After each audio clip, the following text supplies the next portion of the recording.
Thanks to Bug Zero for sponsoring this episode. Bug Zero isn't just a sponsor. They're who we recommend when someone says, "Who should I call for pest control?" Their Insectishield service is thorough, reliable, and the people who show up at your door are just genuinely good. Check them out at bugzero.com. Call or text 417-831-7378. Call or text 417-831-7378. Thank you, Bug Zero. Just a quick disclosure to share in conjunction with this podcast. Each of us are speaking to our personal experiences and do not consider ourselves experts and cannot offer medical, therapy, financial, or legal advice. We represent a wide range of experience on the autism spectrum and will always honor each perspective that is brought to our discussions. Our experiences, opinions, and perspectives are all unique and different and will be celebrated. Thank you so much for listening and connecting with us. Thank you.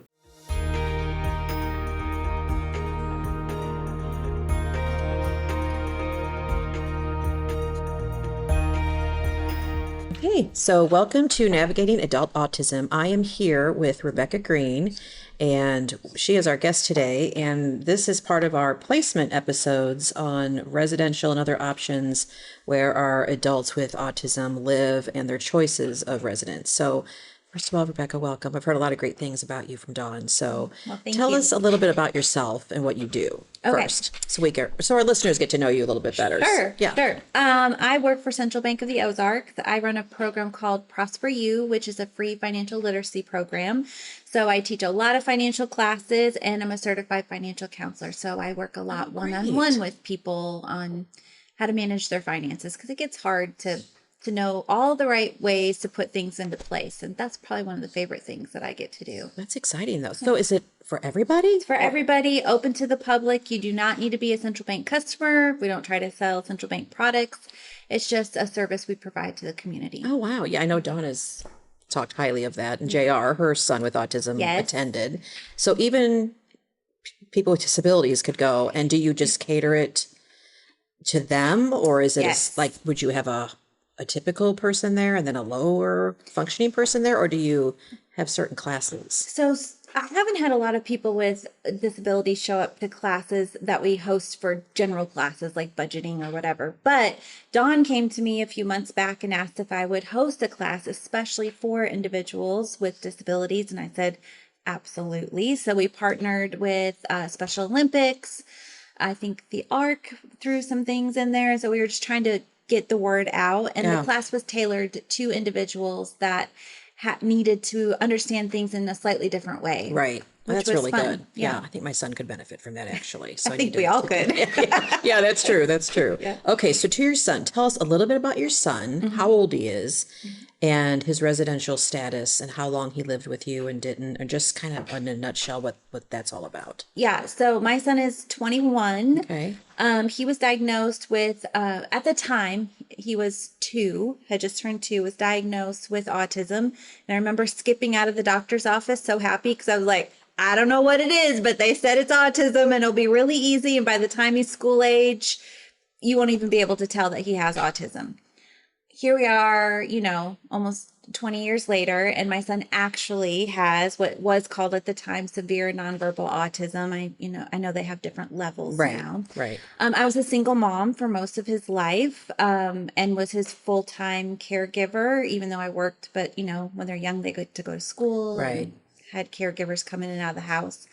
My plan was always to continue to be his full-time caregiver. And then reality hit me when he turned 18 and he hated going to school, and that I would have to quit my job to stay home with him full time.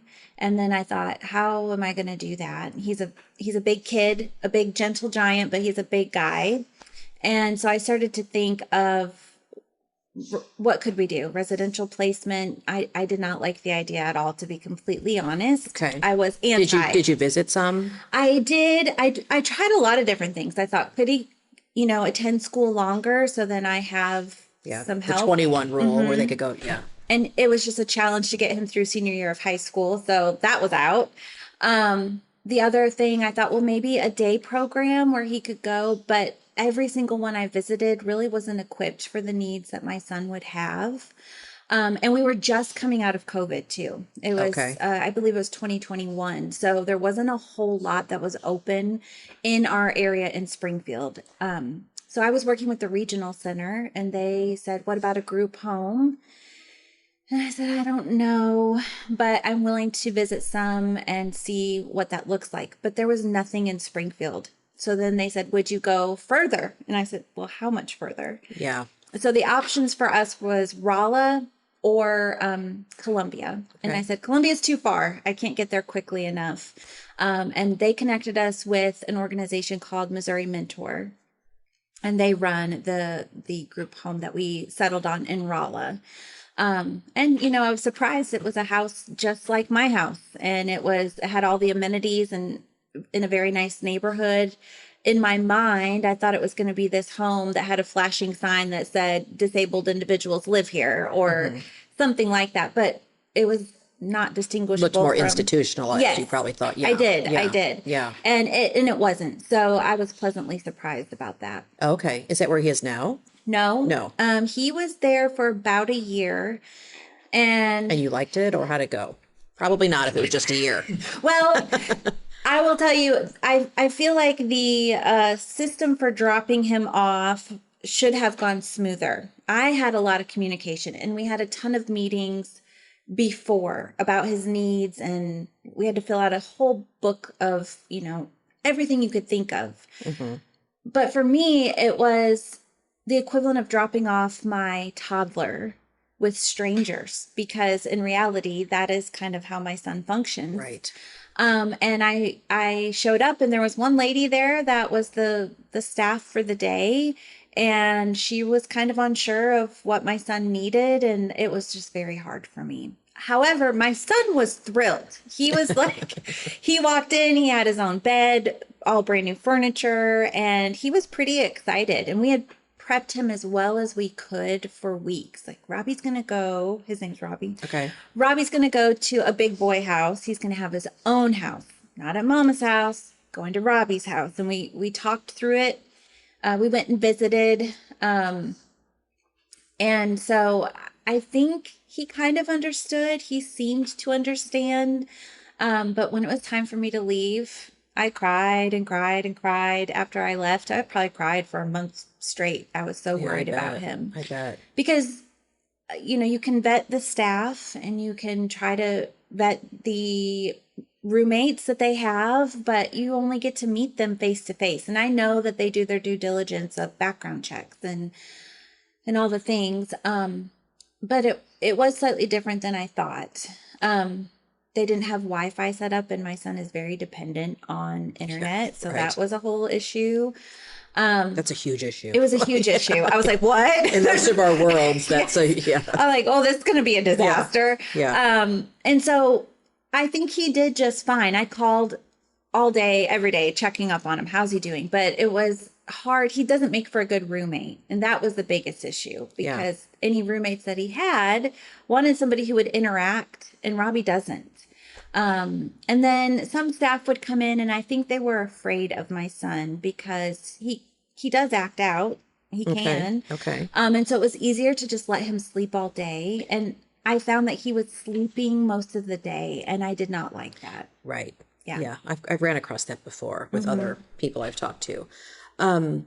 So you called your son a little bit right before we started. Yes. And so he is severe, and does he have a lot of language? He didn't seem like he did. So you said he was on the severe profound spectrum. Mm-hmm. How does he communicate? Because one of our mothers, Heather, on our podcast has a communication board. Mm-hmm. I don't think Elizabeth's son has one yet, but we have two mothers with a severe profound. Mm-hmm. What would you classify? Like he can do his own toileting needs? He can. Okay. Yes. Okay. We have to remind him every single time to wash his hands. Right. But right. Yes, he can do his own toileting, but not his own bathing. That has been such a struggle. Okay. He'll take a bath, but he draws the water. We call it a sensory bath, really. He sits in the water and then he gets out. So he needs help with bathing. Okay. And shaving and, all those things. Yes. You had asked me a question. Just I didn't know how he communicated with the board, or like what kind of language does he? We've tried every form of communication you can imagine, sign language. We've tried communication boards. He doesn't really seem to like them very much. So he understands way more than he verbalizes. Okay, so he's, I believe they call that receptive. Yes. So receptively, you can tell him, go turn off the light, and he can do it, but he can't really talk back or, okay. So he does have some language, and I feel like he had more language when he was younger, quite honestly. And he has abbreviated it to what he wants, like lunch hungry. And I have to say, well, how do you ask? May I have lunch, please? He can do it. Okay. But you got to prompt him. So he can ask for things that he wants, but you can see sometimes the processing happening where he's looking for the word and it's not coming to him. And then that can be where the behaviors happen because he's frustrated with lack of language. Yes. Okay. Yeah. So tell us where he is now residentially and how you got there and found this home. It's called a host family or a host home? Host home. Host home. Okay. So the director of the group home reached out to me and said, we really think Robbie would benefit from a host home and we wanted to see if you'd be open to it. And I immediately said, well, I didn't know what it was, first of all. Right. And then when they explained it's, he goes and lives full time with either the host family or the host individual in their home full time. And I said, absolutely not.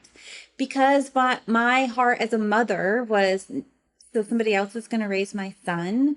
And that felt really difficult for me. Wrong. Yeah. Like it was hard enough to put him in a group home, but I could tell myself all of my other children have gone off to college. This is part of life. And part of the reason I put him there was if I'm the only caregiver he's ever known, I'm not going to outlast my son, most likely. Right. And I didn't want that transition as him being maybe a middle-aged man to be devastating. And so, sorry. Yeah. Nope, that's okay. it happens on our podcast. We get emotional all the time, so it's fine. I'm sure. It's fine. Because we talk about that a lot on our podcast. Whatever subject we're talking about, it seems like it always comes back to what keeps us up at night, how are they going to live without us? And yes. And our other two parents talk about that too. It's a hard one. We're not supposed to outlive they're supposed to outlive us, but we're not supposed to be their only caregiver. Right. We're lifelong caregivers. We are. Yes. And so when you have a typical person, they're going to be okay. And they know how to take care of themselves. Yeah. Ours don't, ours always need reminders and looked upon. So no, it's fine. I get it. So when they told me, I said no, but then they said, well, can we tell you who we're thinking of? And I said, okay. And so they mentioned Wendy, who was one of the workers that would come into the home, and she was one of the staff members. Well, my son responds very, very well to her. She's a lot like me, just an older version of me. And she's what I always say, firm, fair, and consistent. And that is what my son needs. We're going to be firm. We're going to be fair, but we're going to always be consistent with what we require and what we allow to happen. And she has spent 40 years in special ed in California. And I don't know her full story, but I do know she had a child with a disability who has since passed. And so she just had a heart for it. She lives alone. Okay. And so I said, well, maybe I need to talk through with it and think about it. It's a tough decision. It was a really tough decision. Yeah. And really, I was mostly concerned for her. It's a lot, Right.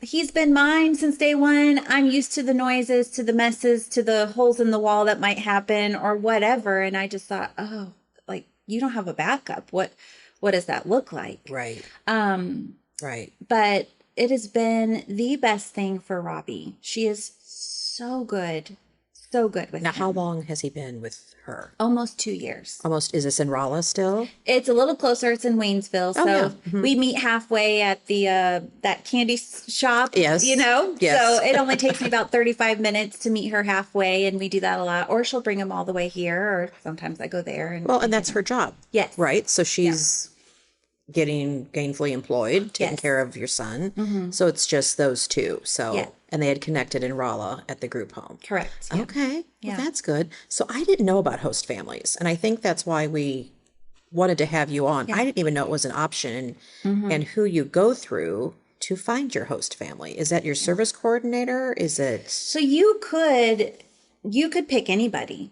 You know, you could. Oh, if it's like you have self-directed some- then. Like, it can be, Okay. yes. Or you could let them know that you're interested in somebody, and do they have anybody who has shown interest that they feel would be a good fit for your individual? Because sometimes there's people that are working in the group home that really would love to be more involved or have a regularly set schedule with regular pay that we know is going to happen. And part of the problem I found in the group home was keeping good staff, as we all know. Of course, Like, yes. they don't quite get paid enough. The schedule's crazy. And so the consistency for my son was so hard because he would get attached to a staff member and then they were gone. yes. And that was difficult. Yes. With Wendy, I mean, it's very consistent because he's in her home. And so there's a lot of vetting that goes into it. And it's not like they just leave him and forget about him, because almost every week, she's got either a nurse coming to visit, or the agency's coming to visit, or they have a meeting with the regional center. So there's a lot of checks and balances that go into a host home and making sure that it's a good environment. Think so. Yeah. Yeah. So Yeah. there's a lot of checking. Okay. So it's through the regional center then, really. I mean, Really, any yes. one of us here, right? I mean, listen, Dawn's sitting in the background. She's here. But I mean, I guess the regional center, we go through them to find our host family. But that's really interesting. It's an interesting concept. When I first heard it, I was like, Yeah. So how did you adjust to Wendy? Pretty well. I mean, there had to be some piece because you knew her. Yeah, a little bit. I mean, I knew Yeah. her a little, like, because I would drive up. Well, for the first 9 months my son was there, I had no idea that they would bring him to Springfield to see me. I was trekking up to Rolla all the time because and they just thought I wanted to go see, which I did. Right. I wanted to stop in and check, right? Right. I wanted to make sure everything was on the up Right. and up. But that's a long drive Yes. there and back if I'm just going for the 4 day. hours. Yeah. Just about. So I knew her a little. Her daughter also worked for the group home and eventually became the director of the group home. And her daughter's phenomenal as well. And so my question was, what happens when Wendy no longer wants to do it? Right. You know, she's 60. Right.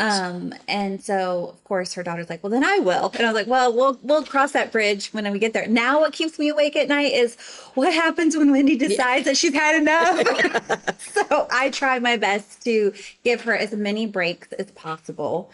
Yeah. I get that it's her job. I get that that is what she signed up for, but I'm trying to make sure she can do it for as long as possible. And so I'm there for as many breaks as she may need. It's been pretty rare that she's asked for one, but I can usually tell, right. He's had a few rough days, or it's been a while. Right. Wendy and I have not had any issues. She's a that's sweetheart, very transparent, communicates very well with me. I text her throughout the day. How's he doing? You know, do you need anything? So I've been very blessed that way, because I could see if somebody didn't want you to come into their home because it's invasive. If I want to go visit them, I'm coming into her home. True. True. But she's been great. And she's brought him here to see you. Oh yeah, then. all the time. Wow. And then you just mentioned on the telephone call that he's coming to your house tomorrow. Yes. Is that an all day thing? Does he spend the night, or I'm does going to have he- him overnight. Okay. Normally I have him over the holidays, but I recently have had a family emergency and I need to go take care of something. So I won't. That's another thing. I can't have him for Thanksgiving this year, which is heartbreaking to me, even though I don't know that he knows it's Thanksgiving, Right. Right. But I do. And I called her to tell her about this family situation I have going on. And she's like, Rebecca, do what you need to do. I got him. I got you.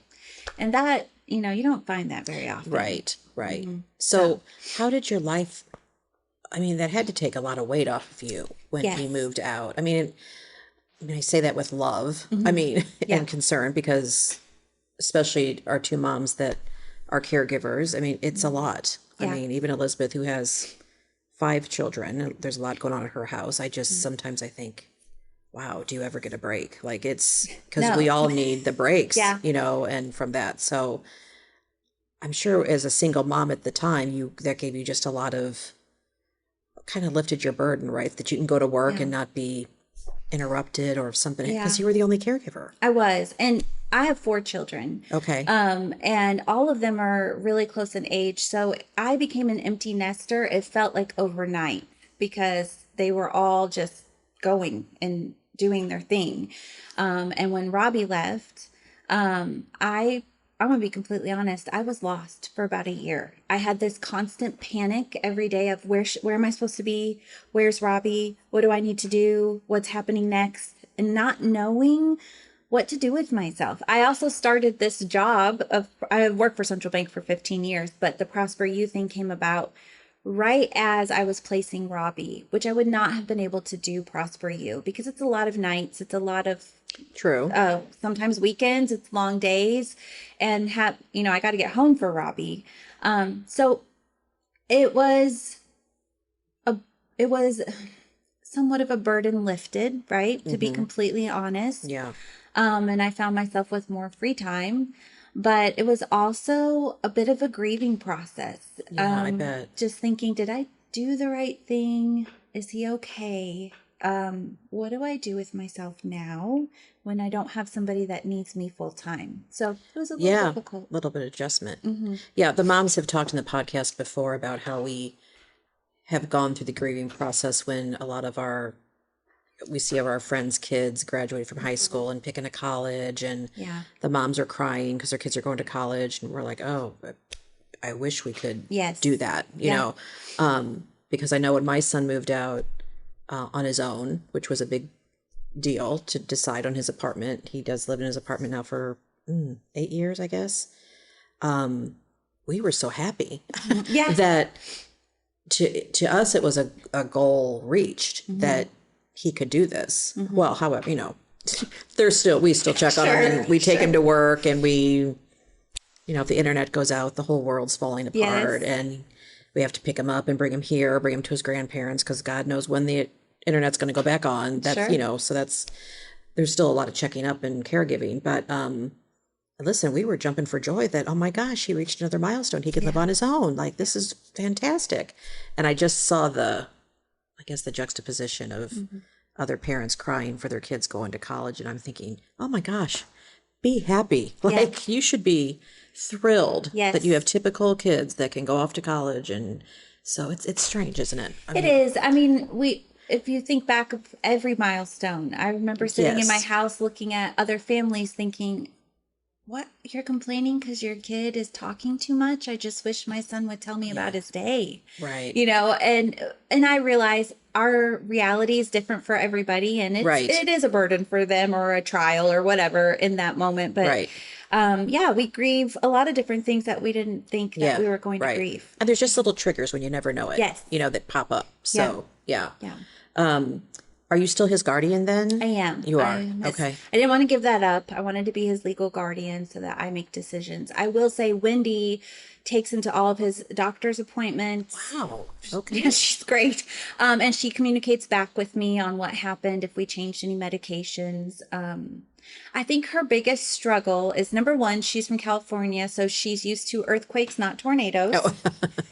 So she gets a little nervous anytime we have bad weather, and they seem to have a lot in Waynesville more than we do here. It goes right up 44 that way. Yes. And she panics when she thinks the internet may go out because Robbie, can get really worked up. Although she's done a good job of having him learn to take a deep breath, count to 20. Maybe she can get it turned back on. So she'll take him to a hotel if there's a bad storm coming through, because in her mind, there's generators and people. Something's going to help. So now we're working with a behavioral plan of how can we try to start weaning him off of being so dependent on Wi-Fi. Right. And knowing that there may be a few hours or a day that you can't get it, but man, that's a difficult thing for them to handle. It is. I know with my son recently, I think MediaCom was working in the changing the wires or something, and it was not going well. He wanted to be picked up. He needs to go to somewhere that has Wi-Fi, and then we couldn't. We were all busy at the time, but after an hour and a half, he said, "Mom, I did what you said." I think his dad and I talked to him and said, I think I did used to have fun before Wi-Fi. And I said, yes, you did. Like we all did. Like There is life there's beyond life Wi-Fi. beyond Wi-Fi. The wild thing is, he can, if we're out of the house, he could be out of the house 20 hours and he doesn't want his devices and he doesn't need Wi-Fi and he's good. perfectly fine. But if he's home, there better be Wi-Fi. So that's a weird one for me. So, Yeah. He's perfectly fine. But Right. So what other problems have you encountered with, well, listen, Wendy sounds pretty perfect. Yeah. But if you were going to give parents advice for a host family, like what would you tell them, like advantages and disadvantages or what to look for just with your experience with the group home, and then go into Wendy? I think my biggest shock was when they go to a group home, especially one that, if it's not private, meaning you're doing private pay, because my son has a full-time a Medicaid waiver for life, and so that helps pay for his care, and then of course he gets disability and Social Security. The government is involved, Right. and they're very big, which I agree with, on restricting as few rights as possible. That is a problem when you have a 21-year-old who is 6 foot tall and weighs 240 pounds, but responds to situations as a toddler. Mm-hmm. And so they can try to redirect, but they can't demand anything, such as, nope, you lost your tablet. Nope, you have to go to your room. No, like things I would do at home, like you have a choice. You can calm down or you can go to your room until you're calm. Mm-hmm. That works well for Robbie, but I was shocked that couldn't be an option.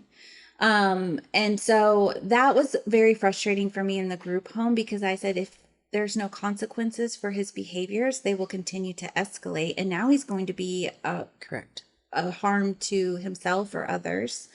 Other things that I had to think through, I had to fight really hard to have alarms put on the doors. He elopes. Okay. He lulls you into a false sense of security. He hasn't eloped in a few years, but the last time he did was in the middle of the night in my house, and he walked all across the town of Nixa to a house we had lived at 8 years previously. Really? In the middle of the night, he wouldn't sleep, and I finally said, okay, buddy, lay down on the couch, watch a movie. It was like midnight, and I was exhausted.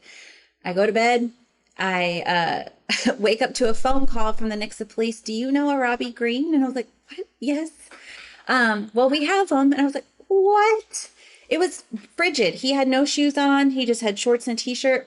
Thank goodness the elderly lady that lived in the home recognized that this giant of a man with a Mickey Mouse t-shirt on was not a threat to her. Mm-hmm. And she called the Nixa police. And of course they knew who he was, because I've done my due diligence, right, of calling. We lived in Nixa. Okay. So we do not have him in the house without alarms on the doors, because I don't want that to happen. So we had to fight for that and show that he would elope.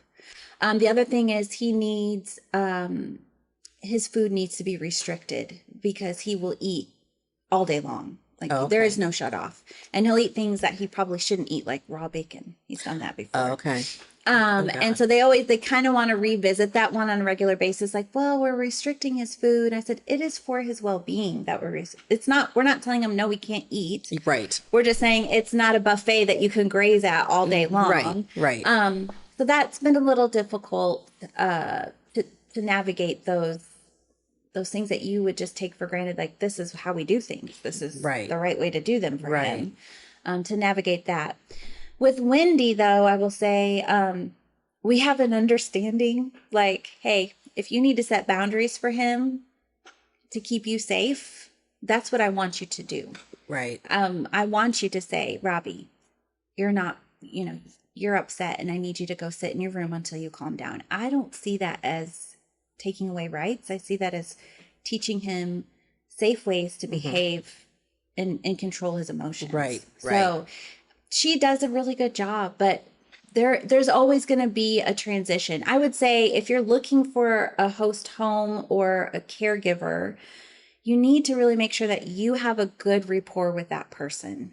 Because if you don't, it's going to be very difficult to to communicate, to make things happen, to make sure things are going well, and also make sure that that host home understands that you are the legal guardian, you are their parent, you do have the final say, and you are able to go into their home at any time to check on anything that might need to happen.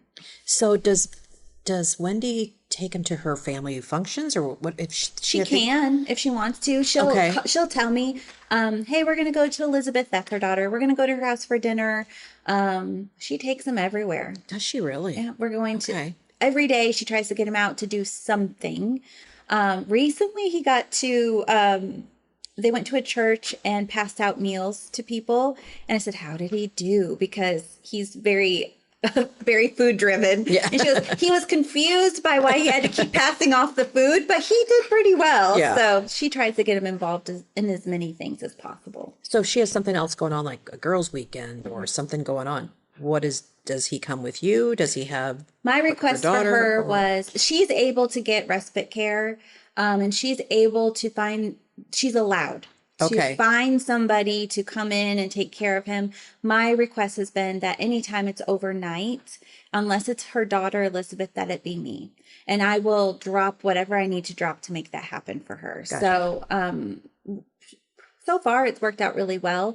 I did recently tell her, I do think if you can find somebody for during the day to give you a little bit of a break, that I think you should. And I'm okay with that. If you feel comfortable with them in your home, I trust your judgment and I feel comfortable with them because I know her well enough now. Right. It's very interesting. So if someone just came up to you off the street, like a new person, well, just like you didn't know me, but you're saying if I wanted to host family, I would have to contact the regional center. You would think so. I think so. Okay. There's a lot of vetting that needs to happen, background checks. They have to inspect the home and make sure that it's set up. Like Robbie had to have all of his own stuff. So I would start with the regional center and see if they have any resources with that. Okay. That's interesting.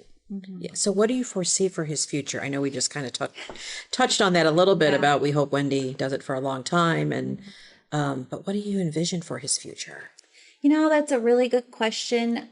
I'm not sure. And are your other children involved? Are they close to him or they? So that was my other thing. As the kids were growing up, they always said, well, I'll take care of him someday. And my children sacrificed a lot just because we might be out at one of their sporting events and I have to leave because Robbie can't handle it and he's having a meltdown. Right. Or they would have to go somewhere by themselves because I can't take them because I have to take care of Robbie. Yeah. And I didn't want that to be their future as well. And I wanted them to have their own families with their own lives and their own children. Right. So they love him. I will say my youngest daughter struggles a little bit because he gave her a couple concussions senior year when he was going through puberty and violence and just the whole thing that was happening. So she loves him from a bit of a distance, and I understand that completely. My oldest daughter is the closest with him and always has been. And now she has a child of her own, and our grandbaby has autism as well. Oh, gosh. Yeah. Oh, my.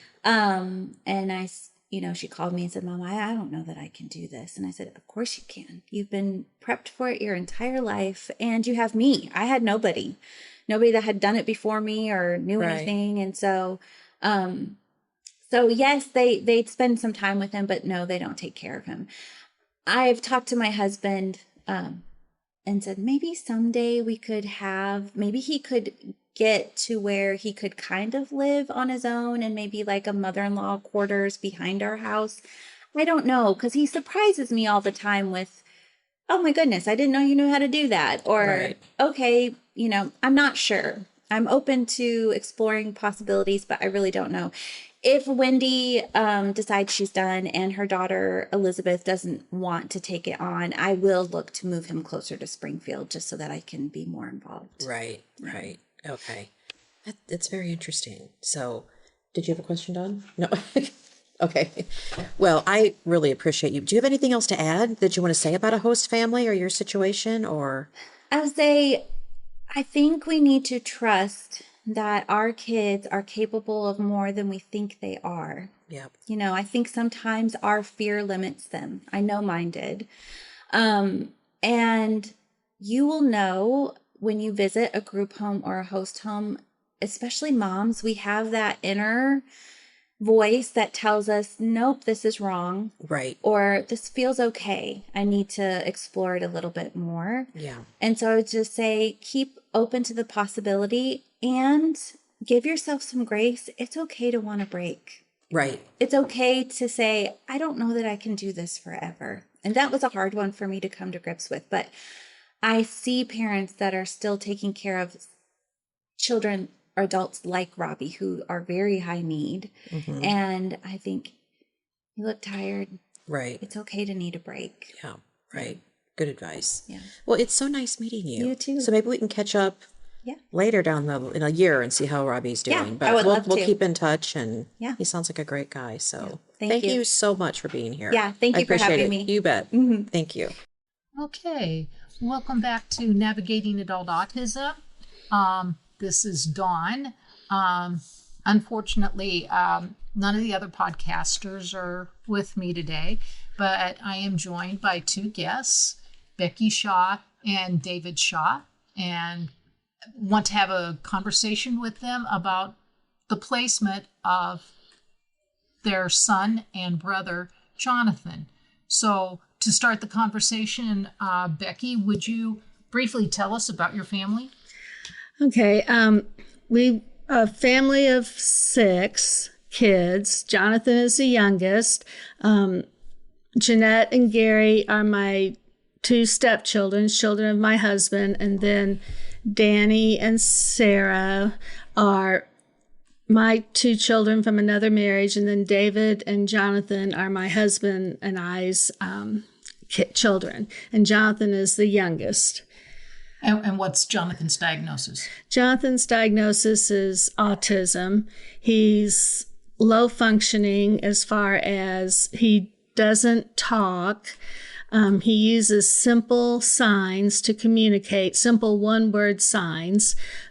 Probably has about 25 signs revolving around his favorite foods or activities, and yes and no. And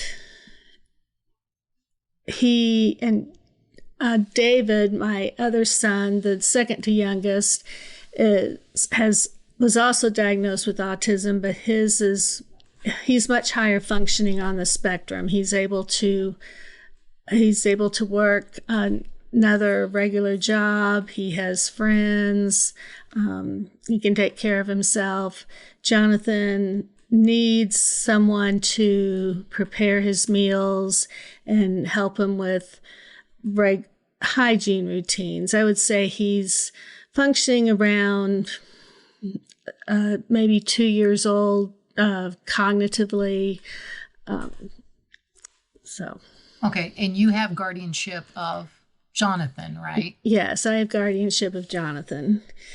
I did not feel that guardianship for David was necessary because he was able to work, make his own decisions, care for himself. Okay. And did you purposefully choose to be the guardian of Jonathan? Well, obviously your mother, but did you ever consider not taking guardianship so that you could be a paid caregiver? No, I didn't know that was an option, but he cannot make his own decisions. So it was really an easy choice to become his guardian because he can't sign his name. He can't make any types of medical decisions or financial decisions. He would not be able to work any type of job, not even in a sheltered workshop. So it was really an easy decision for us to become his guardians. Okay. And what other options, because Jonathan is with you here in the home, correct? Yes. Mm-hmm. Okay. And what other options did you explore before deciding to keep him with you? I really could not see having him live in a home or away from us. Probably because he can't speak for himself. So if there was ever a problem at the place where he was living, he would not be able to tell us. And I just wanted him with me as long as possible. And we had explored other options. I thought it was really important to keep him busy and keep him connected to others and not just keep him at home. So we explored Developmental Center of the Ozarks first, but he had some behavior problems there. He would grab people when he didn't, because his communication was so limited. If there was something he didn't want to do, he would reach out and grab. Also, we tried another placement. These were day placements. I tried another placement. I can't remember the name. It was north of Springfield. The people there were more high functioning than he was, and he also had some behavior problems there. So due to behavior problems, we also tried help at home. Workers that came, we asked for male. We got mostly male, but they never stayed longer than a couple of days, and then they were done with him because it was difficult. So finally, our next step provider suggested self-directed care, and that has Medicaid is the funding of that. Acumen is the institution that takes care of all of the computer work, documentation of the employees and stuff. I'm responsible for hiring the employees. Fortunately, Jonathan has 3 older brothers, and he responds better to males. I mean, he likes females, but as far as authority figures, he responds better to the authority figure of a male that is close to his height, and his height is about 6'2". So it was kind of difficult to find a male that was also 6'2" and had a strong voice, but maybe a basketball player. Okay. But his 3 brothers, because they were older, he looked to them as authority figures and would follow their directions. And because there is that family connection and the love, brotherly love among them, I feel that they have taken better care of him than any outside person would. Okay. David, we're going to turn to you now. So you're a paid caregiver for your brother. Correct. Okay. Just give us a flavor of what jobs have you done before this? Well, my jobs, if we're going back to just everyday work life, I started in high school as a volunteer worker for doing dishes at a high school, I think, or middle school. I can't remember which. School. Yeah, high school. And I think you were paid a little bit, weren't you? Or not? I cannot for the life of me remember. Okay. Just like it's like a very far away memory. But I do remember my first job after I graduated from high school, which is Pizza Hut for about a year, washing dishes left and right and just continuously doing dishes, trying to keep up with everything. And then... And if I can interrupt, how did you get that job? Because I like this story. I just showed up every time. I fill out an application and then I check back multiple times. Yeah, Okay. check. Are you a driver? I wish. No. I basically just walk over there, whatnot, like at the weekends or whatever. And you just kept checking back. Yep. Just showing that I'm willing to try to work. So that's, I love that persistence. Okay. When you're asked about your current job as a caregiver, what do you tell people what you do? Basically just keep an eye on him, cleaning up after him, picking up stuff after him, bathing him, making sure he's nice and clean and stuff that he can't normally do on his own, and brush his teeth and wash his hair. That's part of hygiene. Right.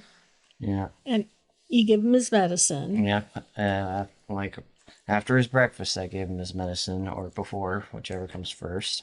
Okay. So when you're not doing hygiene activities, what fills your day with him? Well, I try to remember to clean, like just the things of doing dishes, changing trash cans, and wiping down the counter. And he helps some with that. He helps bring down his own laundry. Yeah, And like I ask him to bring down some clothes for, and he brings down one basket. And he can carry out the trash. Yeah, I have to guide him to the dumpster, but yeah, he helps me with that. And when we go shopping, you can have him help carry in the groceries. Yeah, he pushes the cart around, and I have to guide him to that so he doesn't hit nobody. But we get the stuff that we need, head to the checkouts, check out everything, then head to the car. And then when we get back home, he carries like one thing of soda last time I checked, and then I carry the rest in. Or, Is the soda his? yeah. That's why he's Well, motivated And to do that. it's heavy. Okay. And well, it's his favorite, at least. we also go on outings. Tell him the different outings we go on. Well, the outings that we normally go to are the Dickerson Park Zoo and the Wonders of Wildlife, checking out all different types of animals and whatnot, and all the different stuff in those two areas. We go to parks sometimes, if it's nice enough to go to a park. Rutledge, Wilson Park, Yeah, Farms. yeah. And he does enjoy the walking for a little bit. He doesn't want to do a marathon, but he enjoys a little bit of walking.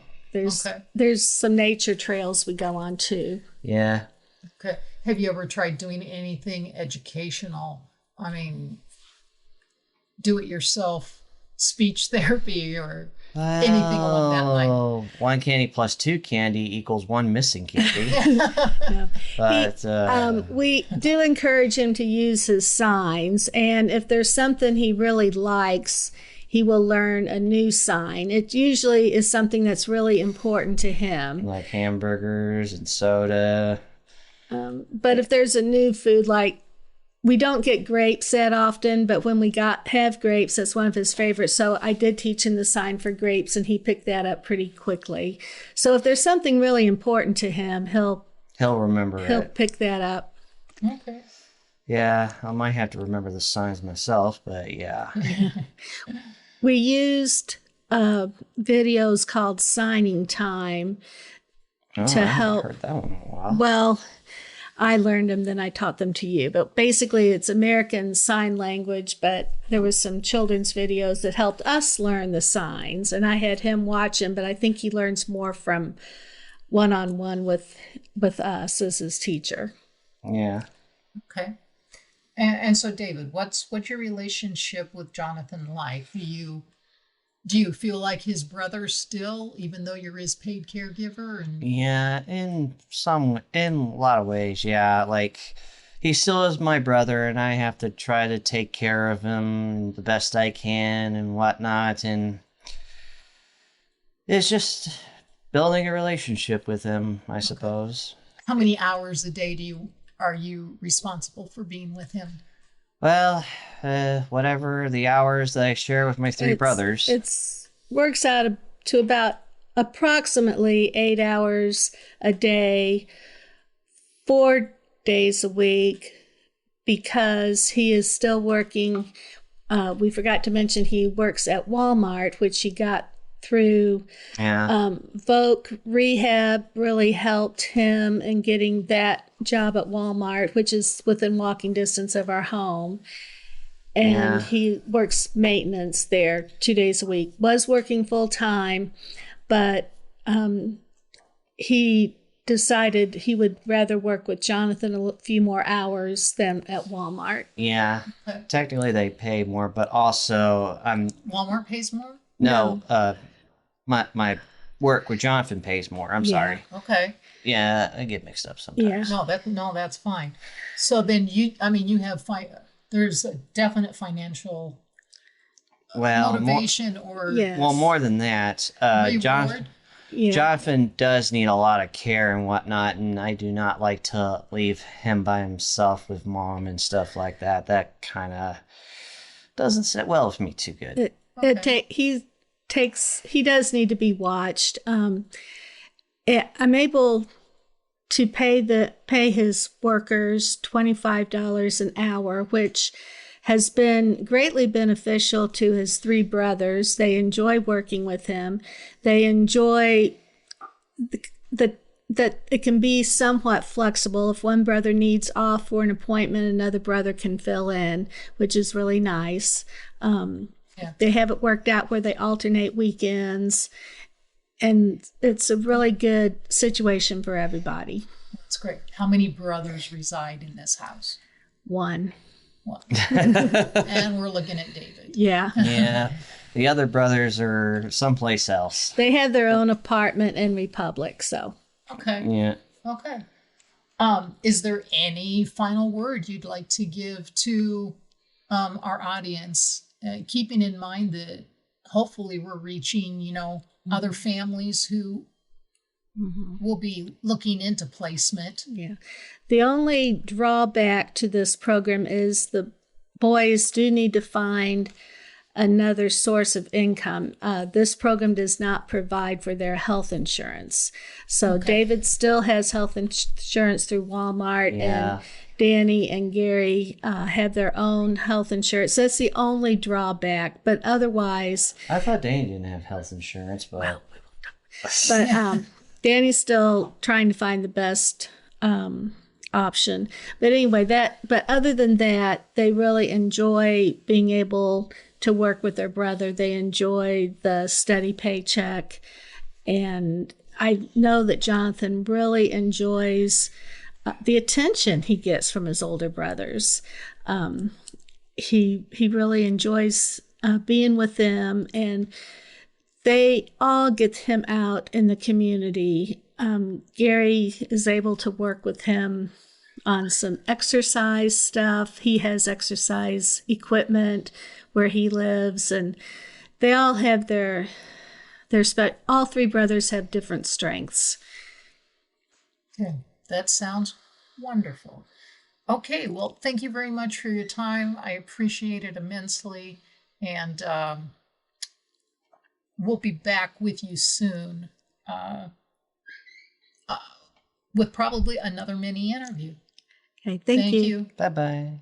Well, you can find us on Apple or Spotify or on our navigatingadultautism.com page. The first 5 episodes of there are 5 episodes on navigatingadultautism.com. We also have a YouTube channel now. And if you want to contact us, it's moms@navigatingadultautism.com. Excellent. Thanks for listening. Thanks for listening. Bye. Bye-bye. Thank you. Bye-bye.